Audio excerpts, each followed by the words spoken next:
Recording in progress. There you go. All right, good evening, everybody. Welcome to the January 22nd, 2025 special meeting of the Board of Selectmen. I'm First Selectman Colin Law, and I call this meeting to order. If everyone would please stand and join me in reciting the Pledge of Allegiance. I pledge Allegiance to the flag of the United States of America and to the republic for which it stands, one nation, under God, indivisible, with liberty and justice for all. All right, I'll open up the floor to public comment. Is there any public comment in the room? All right, is there any public comment on Zoom? Yes, Dave Gothier does, but I somehow can't raise my hand. Can you hear me? We can hear you. We can hear you. Okay, it's Dave Gothier, 3219 Phelps Road. Two quick things. One is Selectman Mahoney resigned, and he was appointed to fill in for the first selectman if the first selectman was unable to do so. I've not seen anything where anyone else has been appointed to take over the first selectman if he can. The second item was, real quickly, I sent an email to the Board of Selectmen about the new landfill policies. And again, I could find nowhere where there was anything in the paper, a public hearing, or approval of the Board of Selectmen as required by the ordinance. And also, the landfill still is requiring permit fees for the bulky waste area, which again, the ordinance, I thought this was all taken care of. The ordinance does not allow that. And I thought the town attorney had agreed with me and had that reworked. That's all I have. Thank you. All right, thank you.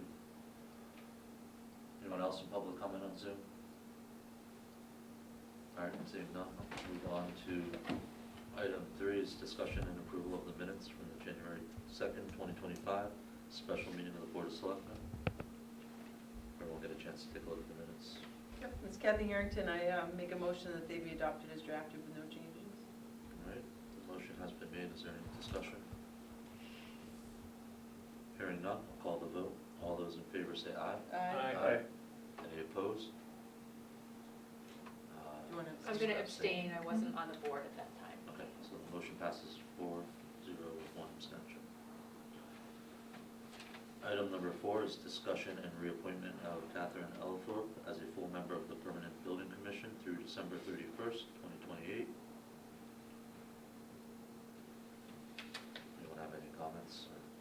Just a question, is she an architect? I believe she is right now. Yeah, I believe she is. I'm sorry? I believe that she is, yes. Okay. She's been on for quite a I while. give my hat to that's who it was. She's very good. Yeah. No one has any objections, I'll No, I entertain have a no motion. objection, I just wanted to clarify that I thought who it was. Whether you want to make a motion. Sure, I'll make a motion to reappoint Catherine Ellithorpe as a full member of the Permanent Building Commission through December 31st, 2028. All right, the motion has been made. Is there any further discussion? Hearing none, I'll call the vote. All those in favor say aye. Aye. Any opposed? Hearing none, the motion carries. Item number 5 is discussion and appointment of Brian Burrill as a full member of the Permanent Building Commission through December 31st, 2028. Kathy Harrington, so moved. Motion has been made. Is there any discussion? Hearing none, I'll call the vote. All those in favor say aye. Aye. Any opposed? Hearing none, the motion carries. Item number 6 is discussion and reappointment of Robin Zatoni to the Social Services Commission through November 30th, 2028. Ms. Kathy Harrington, so moved. Motion has been made. Is there any discussion? Hearing none, I'll call the vote. All those in favor say aye. Aye. Any opposed? Hearing none, the motion carries. Item number 7 is discussion and appointment of Lauren Marino as Suffield's municipal agent for the elderly through August 31st, 2028. This is Pete Hill, so moved. Motion has been made. Any discussion? So what is, this is Kathy Harrington, I'm not certain I remember ever seeing this before. What is Suffield's municipal agent for the elderly, roughly? So that used to be Pat Beeman's job over at Suffield Community Aid. Oh, okay. Yeah. All right, great. She's no longer. I think remember she retired, yeah. but she kept retiring, she came back, and then she retired. Yep. Okay. All right, thank you. All right. Motion was made, right? Yep. All right. Any further discussion? Hearing none, call the vote. All those in favor say aye. Aye. Any opposed? All right, hearing none, the motion carries. So item number 8 is update on solar project at the landfill. I'll invite our Director of Planning and Development, Bill Hawkins, and our resident volunteer, Kevin Sullivan. Not really sure what your title is, but I like that. That's what I was gonna call him. Yeah. There's Resident other volunteer. ones, but thank you for Yeah. being kind. I picked the good one. Maybe find after calling.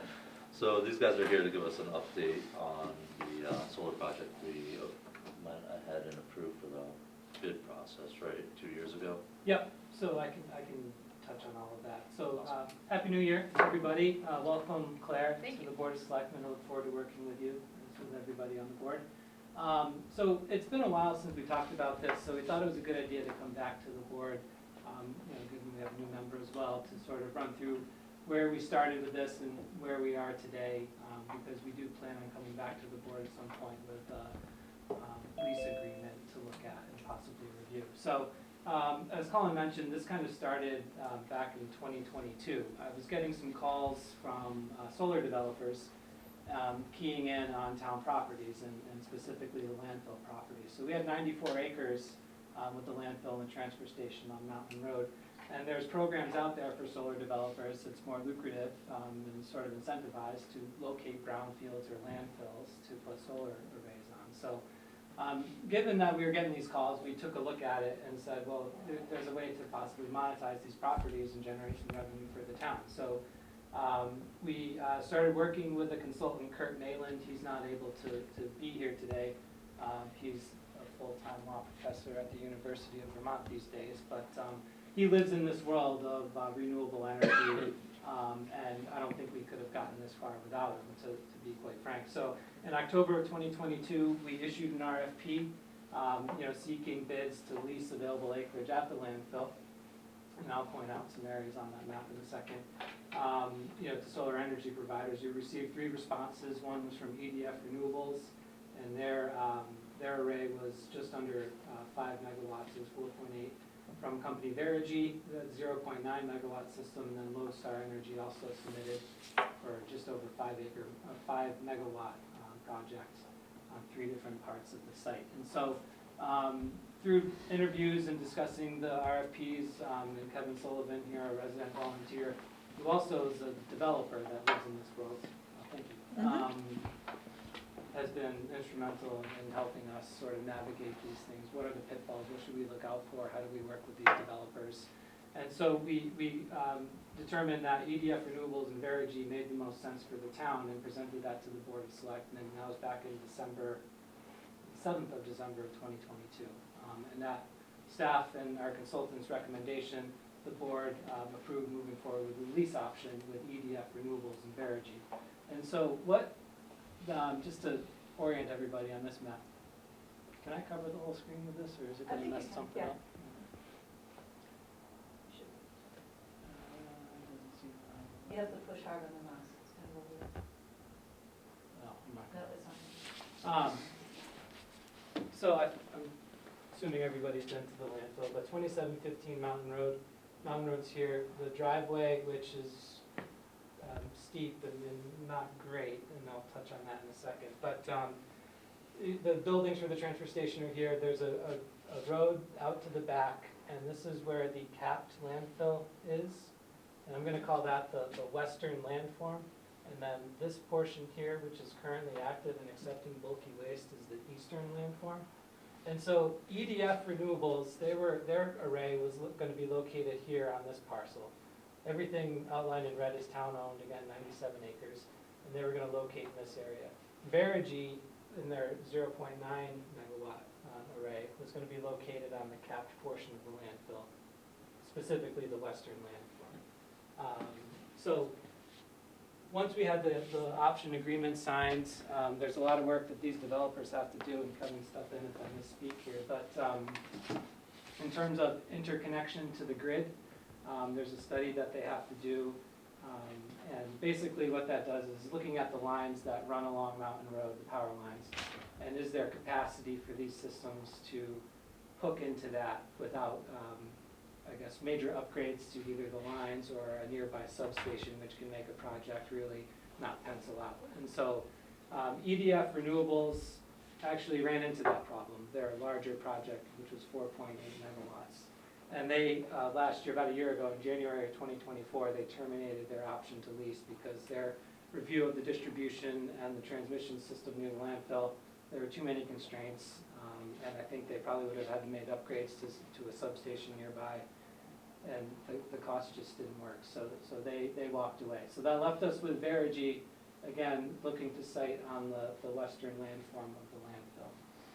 So once that happened, we started really looking at the operations of the landfill. And I called it the capped portion, because back in the 90s, the town capped that. It wasn't filled to capacity, but I guess there were going to be changes to either how a landfill is capped or finished, and the decision was made at that time, let's just do it now before those changes take effect. It would have been much more costly to do it after a certain point in time. So that was capped, but then in 2012, the town applied to the DEP to have that reopened and then also filled to the previously approved levels. So technically, the landfill is not, it's capped, but it's still active according to the DEP. So the eastern landform that's currently accepting waste, we found out has about 8 to 10 years left of capacity at current fill levels, which means in 8 to 10 years, the town, if we made that decision, would be to reopen the western landform and start filling that. So you don't want to have panels on this area that's going to be open in 8 to 10 years if you have a 25 to 30-year lease. So that was sort of a curveball. We didn't really understand that until we found out from our consultant that does all of our landfill permitting and testing. It's just nobody on town staff really had a grasp of what that meant when we went out to the RFP. So we pivoted, and then Kurt Mayland, our consultant, was instrumental in this part because the program that Verigy was using is called the Non-Residential Renewable Energy Solutions Program, or NRES. And that's, they showed a specific location on the landfill. And so it's not just as simple as saying, oh, well, we're not going to go there anymore, we're going to move it over here. You have to get approvals and actually have DEP and Eversource agree. And so the discussion was, for all intents and purposes, everything outlined in red, this 97 acres, is the landfill site. The town purchased these two properties to the north, the 33 acres and the 8 acres, because we wanted a buffer for the landfill in case there was any impacts or anything from the landfill. We didn't want to have residences nearby or anybody developing that. So we made that case through Kurt and his connections at DEP and Eversource, and they ultimately agreed with us. They said, yes, that is the landfill site. Verigy can move their project. So what we're going to have is a project up here by the road. We get to that point, and I'll show you this one. It's not letting me do anything with this. You just have to push hard. I don't think I can push any Really? harder. Is it shared, the screen? Doesn't look like it. Maybe that's why. No. Can you maybe you figure it out? Push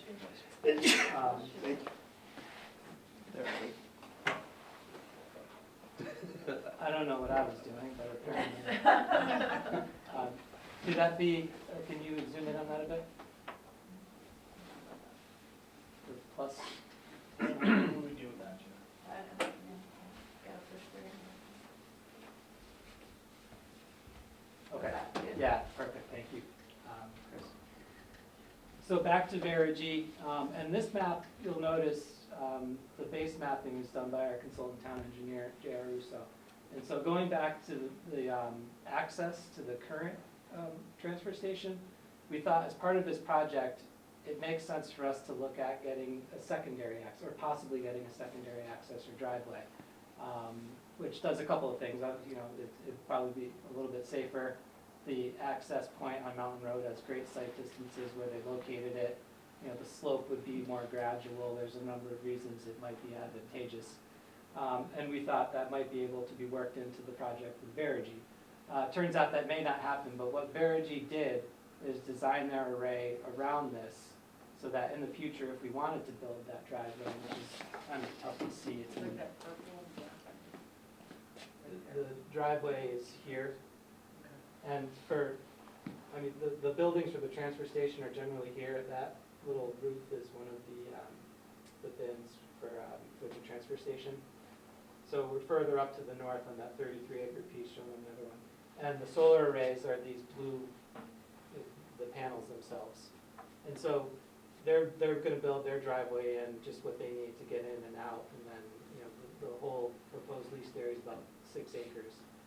But this plan shows a better driveway that could be built by the town in the future, and so they designed around that. But that would be, if we get to the point of construction, generally where the panels would be located for Verigy in their 0.9 megawatt system. Can I stop you for 1 second? Sure. The road that they're talking about, not the road, their access road, the road that you're saying that the town could build, they want the town to build a road? No, we're not building anything for them. Okay, They're building what's sort of in yellow here. right, The black yeah, is what we had our engineers look at and say, we told them, show us the best driveway that you can get there that would access the transfer station driveway in the back. So this is just something that the town could build. We did talk to Verigy about having them build it while they were out here moving dirt around and building their facility. Thinking there might be some savings there, since the equipment's on site. They came back with a number that just didn't seem realistic, so I think we're Yeah, gonna put that aside. okay. And so this map is just up here to show you, the board, that if we wanted to in the future, the secondary access could be Okay. built in this location, and what they're doing doesn't interfere with that. okay.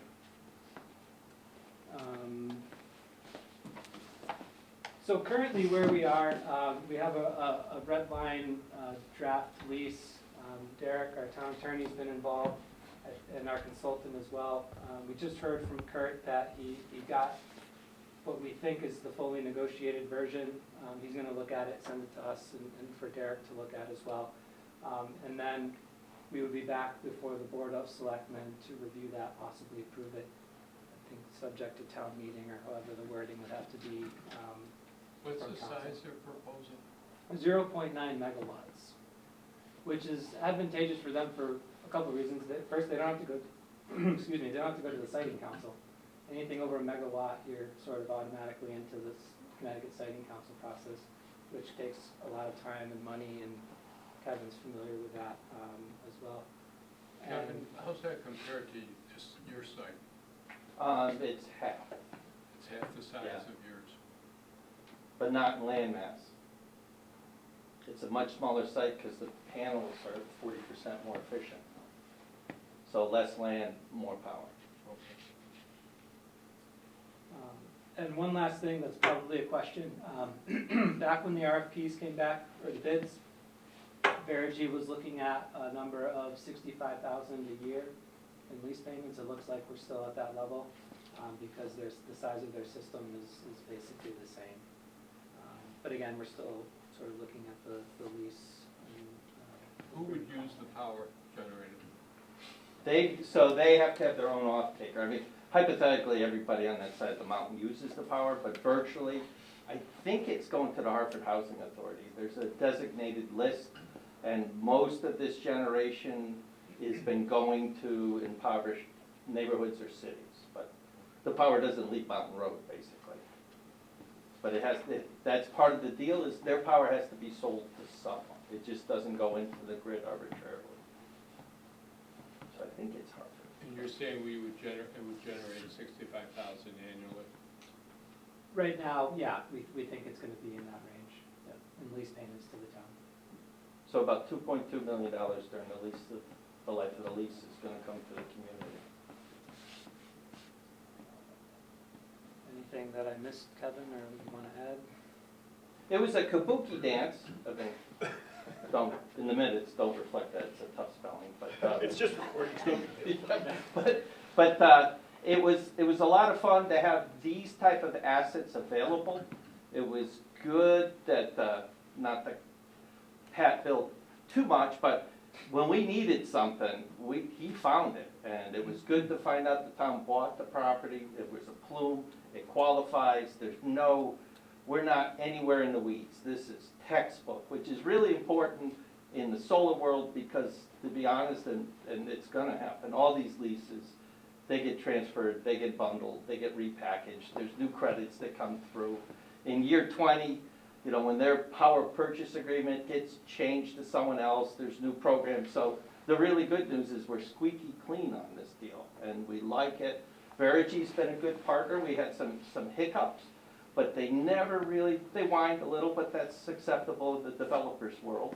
But they really stuck to their guns, and they got us here.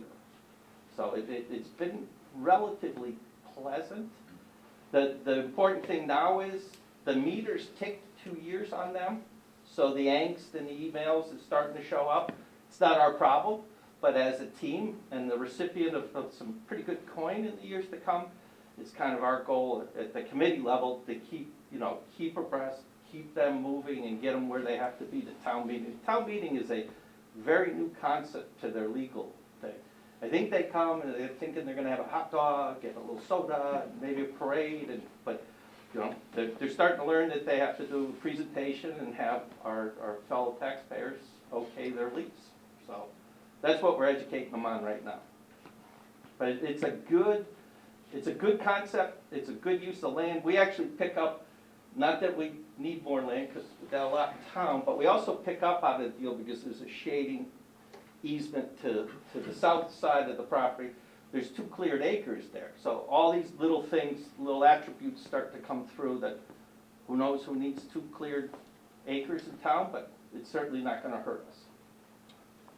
What would you guys say the timeline is now? Your last time was 2 years, and here we are, so.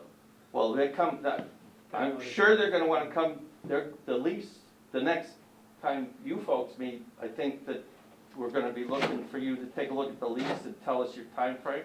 They are ready. The good news is it's a small parcel. We did our Judas Purse, whatever that word is, Judas Purse, something like that.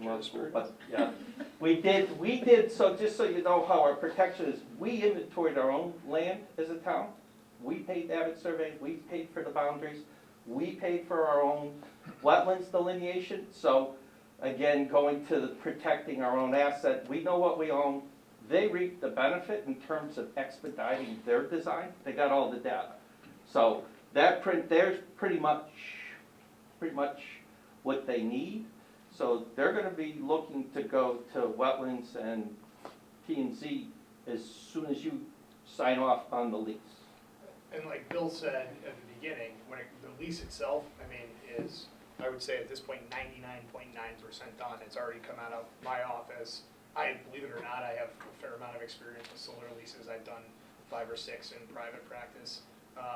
And you know, I mean, Maitland's the best. I mean, the guy literally wrote the book on this stuff. So, you know, final changes are with him. I mean, we're pretty satisfied with where things are right now. So I think that timeline that Kevin just laid out, I mean, I don't see any reason why this can't be in front of you at the next meeting. So Derek, this is Kathy, so for timeline, they would come to us like in February, the Board of Selectmen, and then if they get approved, if the lease is approved, then it goes to planning and zoning and conservation?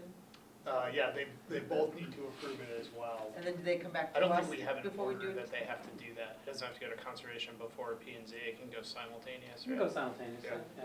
And then do they come back to us to get on for a town meeting, or No, I mean, you'll just need Okay. to set the town meeting after that. once we know that they've made it through the others? Right. Okay.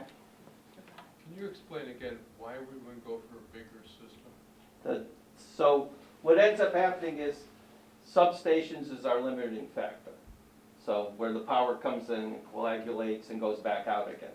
There's only so much capacity in the grid. So power moving one way has to take power back another way. So the line was, and at the time when all the applications were out, there was 3 megs, and then it disappeared over towards East Granby, and then it faded. They were lucky to grab the 0.9 because it comes and goes. They build a warehouse down the street, the power gets spoken for. So our limiting factor continues. We still have bountiful land. We understand our land better. We understand the long-term plan that could be developed to continue in this program from what we need more capacity. I think you see that on TV all the time. Our lines just, solar is very abusive to a grid because it's unpredictable. So the upgrades, just to say, the upgrades for the other guys that walked away were gonna be about $5 million. And it just doesn't pencil at that number currently. So, So is it possible down the road we could add additional fields? highly likely. It's possible. And there's a whole other discussion that could take place with regard to the landfill and how we're using that property and how we finish it and possibly set it up for additional solar in the future. There's a lot of opportunity at that property. I've been educated quite a bit on the landfill and the potential there for the town. So this is a good first step. Anyone else have any questions for this? Yeah, I have a bunch. Go ahead. All right, Bill, how far off of Mountain Road are the arrays, approximately, I guess? More than 50 feet. I think they held 100. 100 feet? I think so. I'd Okay. have to scale it out, but if I recall looking at it. All right, and how many acres is this? What they're showing as being leased, which is generally around the blue arrays. Yep. Is about 6 acres. 6 acres, and that's all trees, tree lined, I'm assuming? Yes. And they pay for the clearing of all the trees? All development costs are theirs. It's all theirs.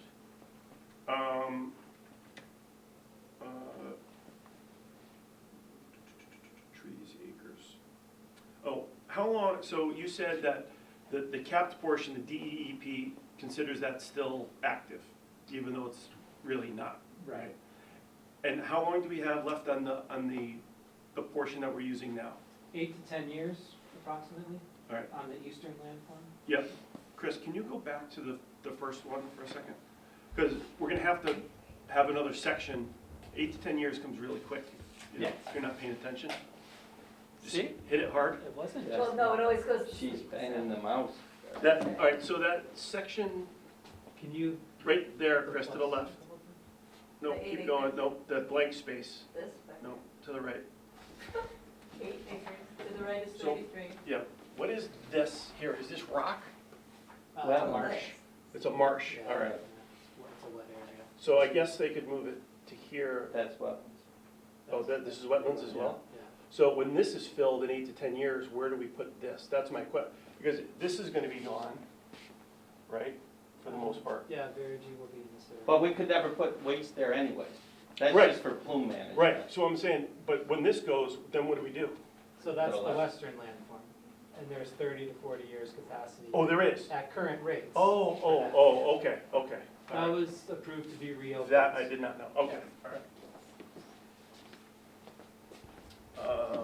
That was it, that's all I had, thank you. Those were my two questions, the distance off the road and the number of acres, so Pete covered it.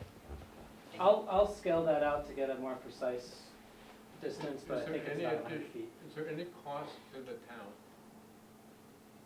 And if so, what is it? Eric, No. we don't, right, you're not free. Actually, I think the option agreement had legal fees The- paid by the developer. It does, yeah. Yeah, the developer pays for Kurt services. Does he pay yours too, or? Yep. I mean, Legal. it's one legal budget. Okay. So the developer in the RFP was fully aware that they pay that, the town does. And who's been paying we've been paying the consultant. He doesn't get paid unless the deal goes by the developer. Yep. Right. He's at risk the whole time. Hey, Bill, just one question on the access road that they need to build to get into their side. Yep. The entranceway there. Will that be done to a specification that will allow us to just extend that rather than having to redo that entryway? Yeah, that's a great question, and our Public Works Director mentioned the same thing, that we have to make sure that it's built to our town standards. So Okay. we'll be looking at that during the site plan review. Okay, perfect. What's the estimated cost to do the road you said for the town's use? It's a moving target, but it's in excess of 100, probably under 225, depending how we build it. It doesn't need drainage, so it's self-drained, and it has great sight lines, so it doesn't need clearing. And it was cherry-picked, so we had the engineer, town engineer, cherry-picked the least intrusive, easiest way to build the softest graded road. So everything's designed around receiving that potential road. We weren't gonna go put solar panels and go, oh my gosh, we shouldn't put them there. So Russo picked the absolute best spot for the road. All right, anyone have anything else before we wrap it up? Appreciate the update, your work and your efforts, guys. We'll see you maybe next meeting. Thank you. Thank you. Thank you very much. Thank you. All right. Item number 9 is discussion and approval to transfer $75,000 from contingency to town council and refer to the Board of Finance. So I am requesting from this board that we transfer the $75,000. I'm at and about to exceed the budgeted $93,000 for the year under our town council line item. I shared a spreadsheet with you guys that shows the breakdown of the legal expenses for your review. I would say the two biggest expenses have been currently one particular case and the FOIA complaints that we've been receiving. I guess I'll just open it up for any questions. I mean, I think, speaking with the town attorney, that I asked him, kind of predict where he sees our bills coming in for the next 5 months, and then I added what I think we'll have for our labor attorney fees coming up, and I think $75,000 is the best number I can get to. Do we have any other contracts to negotiate? Yeah, I'm currently in negotiations with 1, 2, 3, 4, 5, and then we're gonna wrap up 1 by the end of this week. I really don't see too many issues coming up from them. And this is Pete Hill. Normally, I don't like to go to contingency for things that are over budget, but these are 2 things that you can't budget for, they just happened. So it is what it is. Yeah, I mean, you look at the 2 items that I pointed out to you, the one case being $54,000, which is ridiculous. I mean, Yep. Take that out and, we're not at this We're point. fine. Yeah. Yeah. You look at the FOIA complaints, I mean, take away $14,000. Right. We're at 2/3 of our budget. Right. Over 2 things. Yep. Derek, if you want to add something, you're more than welcome to. Yeah, I would also say that 2024, and we're looking at everything from July, obviously, of 2024 onward. 2024 was kind of a perfect storm. So just as an example, we had a tax foreclosure, we had 2 appeals from the Board of Assessment Appeals. It was a revaluation year, so you get the appeals. We had 2 zoning appeals. We had 2 accident cases that were covered by KERMA, but those attorneys report to me, and I sort of coordinate the things that they need from the town. We had 8 appeals to the Freedom of Information Commission. We have 1 appellate case, then obviously the case that we are prosecuting related to the unpaid boarding fees. And then we had 2 grievances on the employee side that went through that process as well. So, just for perspective on that, I've been the town attorney since 2016. In that previous 9 years, we've only ever had 1 other tax foreclosure case. Okay, we had 2 BAA appeals. The most we have ever had over the last 9 years is 2 over the course of those 9 years. The zoning appeals, we will have periodically, so that's not totally surprising. We have typically not had 2 accident cases at the same time. We have not had an appellate case since I've been town attorney. We've had to prosecute a few cases, and not totally unsurprising, and we've had a couple of labor ones. So over the course of, literally the last year, all of those things that are, might happen from time to time are all happening at the same time. So I think that's a significant driving force. I also just wanted to kind of point out a couple of things, and again, I realize that I'm the one in the room, so everyone's looking at me, but the legal fees also include our labor attorney, our planning and zoning attorney as well, okay? But, look, I understand, everything does, the majority of the work does come through my office. So I think there's a few things that are just worth pointing out to the public. First of all, we have not increased our rate since 2019. So we bill the town at $135 an hour. The next lowest attorney that we employ is $195 an hour. Okay, so we've maintained our rate constant for a time. That's about 30% of what we charge a private client. Okay. The appellate work, we bill at a higher rate. That's fairly typical. Our appellate work is 50% of our normal appellate court rate. Okay. And we've limited that to only matters before the actual appellate court, as opposed to appeals of planning and zoning, which is how other attorneys bill the town for. So I point that out only to say we are trying to limit the town's exposure. I mean, I do live here, I've served on boards and commissions, I feel very strongly about this community, and I do look at this position in a lot of ways as a public service, and that keeping those rates low is obviously important to me. But let me tell you a little bit about what that means in dollars and cents.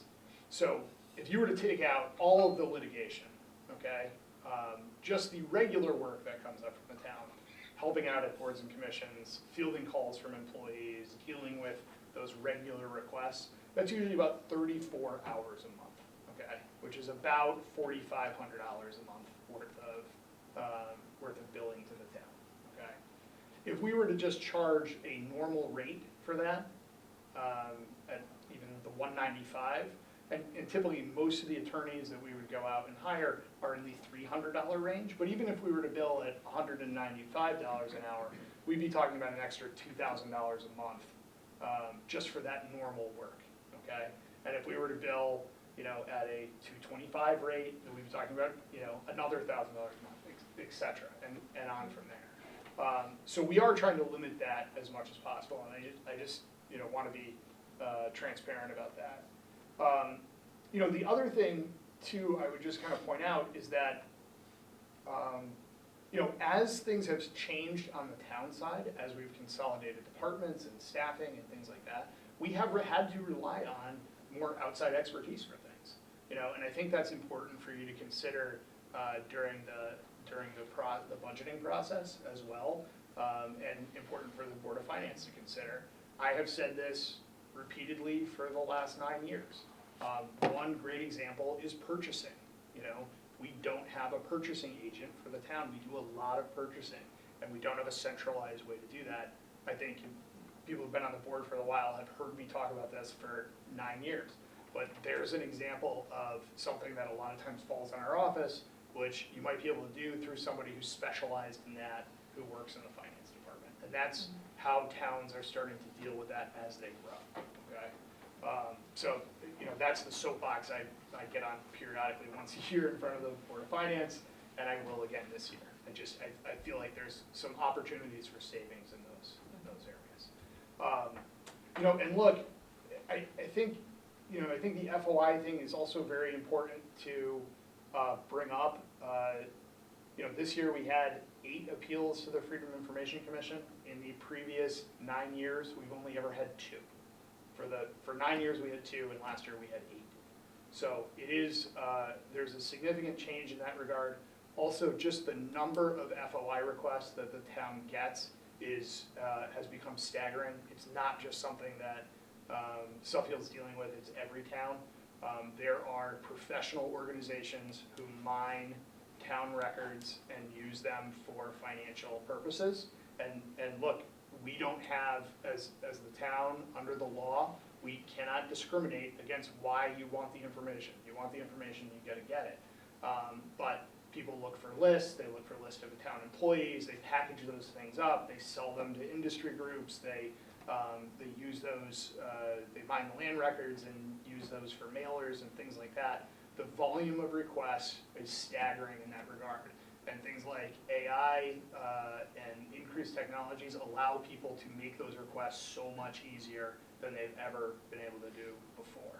So the town clerk's office, has been fielding far more requests. Our finance department has been fielding far more requests. Whereas it used to be we would have maybe one or two in the hopper. We continually at this point have, dozens of FOI requests in the hopper all the time. And again, this is not something that just Suffield is dealing with. This is something every town is dealing with. But I think it is important for people to understand that there are professional organizations out there who use the town's labor essentially for their own profit. And that's, something that I think we should talk to, legislators about and make sure our representatives know about. It's a huge strain on a municipal budget. And that's not just the legal budget, that also includes staff time and things like that. So I think that's important to point out as well. So look, yeah, expensive year. I don't necessarily want to be the guy here saying, look, we need more for the legal budget this year, but this is a fact of where we are. I just want to reiterate that it's really not that expensive of a year if we take these two particular instances out. And the one instance isn't even really in our control because they keep appealing. And so we won't even be in this position. And that's half the budget right now of what we spent. So this is Kathy Harrington, your request to move the 75,000, do you think, is that your best estimate that that's what you'll need through the end of the fiscal year, which would be the end of June? I think, given the numbers that Attorney Donnelly has given me and running the numbers for what we have in potential labor board decisions or cases, yeah, Okay. we can get there. Okay. I appreciate, Derek, also everything that you mentioned about trying to, limit the fees that you charge the town and being very responsible in that regard, and I appreciate that, so thank you. But I'll make a motion that we approve the transfer of $75,000 from contingency to town council and refer to the Board of Finance. All right, the motion has been made. Is there any discussion? All right. Hearing none, I'll call the vote. All those in favor say aye. Aye. Any opposed? Hearing none, the motion carries. Item number 10 is discussion and approval on charter revision recommendations. As you guys are aware, the charter revision, based off of our last joint meeting we had with them, has recommended that we move the treasurer position from an elected position to appointed. And I guess I'll open up the floor for any discussion, but I want to thank them once again for the work, and I do agree with them, with their decision. Do I think it's broad enough and encompasses all of the positions that it should? No, but I'm happy to take it to the voters to see what they want to do with that position, if there's an appetite for an appointed position. And just before you get into discussion, just a reminder that now that it's back to you again, you can only approve it or reject it. There's no altering the recommendations. It's an up or down vote, okay? If you approve it, you then have 15 months in which to refer it to an election, and that can either be a referendum or the next regular election. So my recommendation would be to refer it to the next regular election. It's within the 15-month period. You wouldn't have to bear the expense of a special referendum. Another kind of important point, if it does go to a special referendum, it needs a larger majority in order to be approved. I can't remember off the top of my head, but I think it's a third of the voters have to, or 2/3 of the voters have to turn out. If it's a regular election, it just requires a simple majority of those voting and present. Okay. One other thing, regardless of when you refer it, within 30 days of approval, it has to be published in a newspaper. So I'm just noting that for the record. So Chris Lambert starts bothering me tomorrow about it.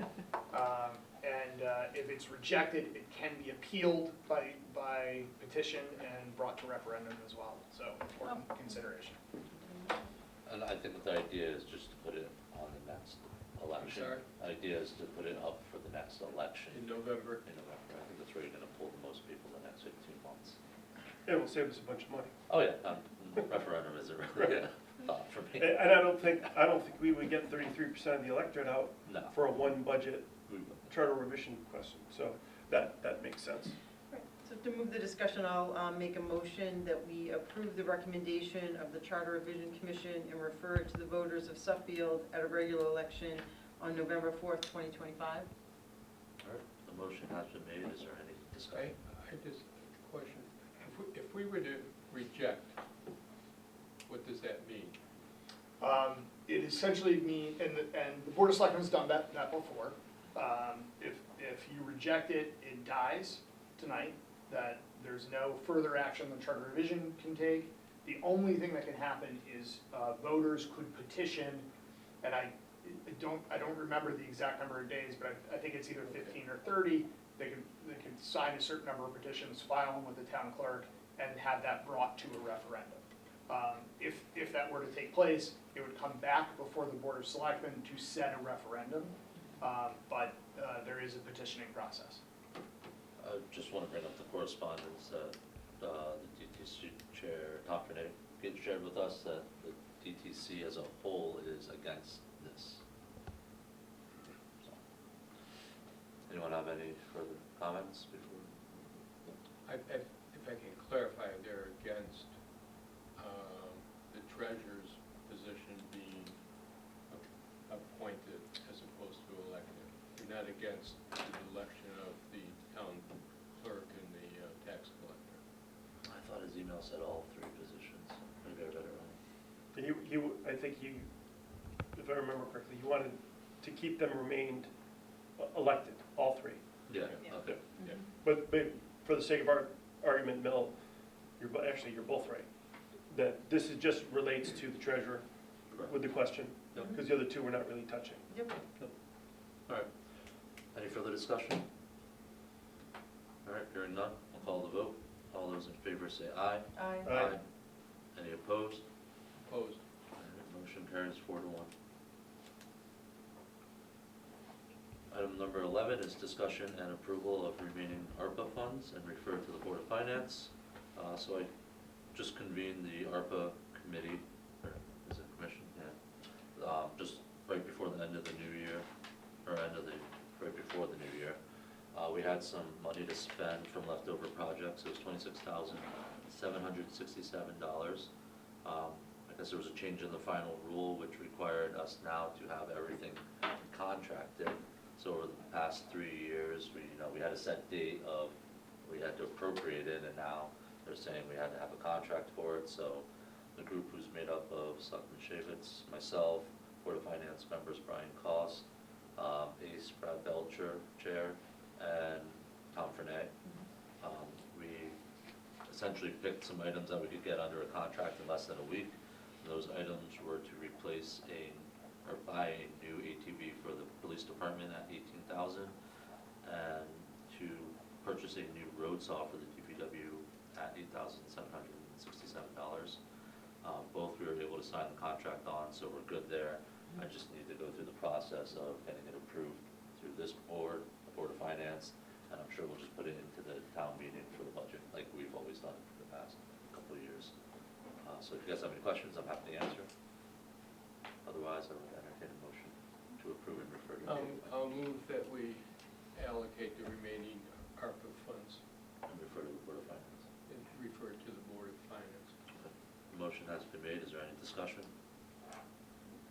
All right, hearing none, I'll call the vote. All those in favor say aye. Aye. Any opposed? Hearing none, the motion carries.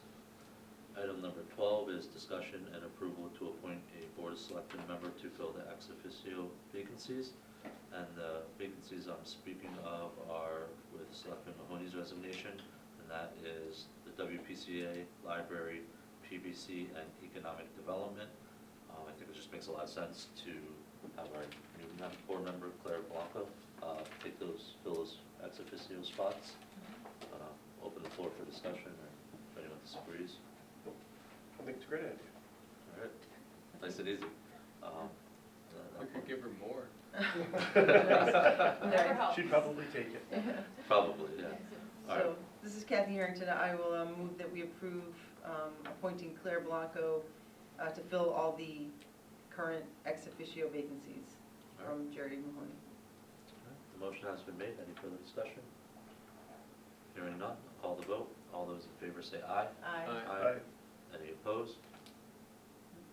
I'll just abstain All right. since it's your vote on myself. Well, it's funny you mention that Yeah. because Chris had pulled up for us here the minutes from when we had made those motions, and I would just note here that I was designated as the second selectman. I think we have public comment that Yes. said it was Jerry, but. You are the second. That is correct. So then the motion carries 4-0, 1 abstention, and I will entertain a motion to adjourn. So moved. All right, all those in favor say aye. Aye. Any opposed? Hearing none, the motion carries. Thank you, everyone. Have a great night. Thank you.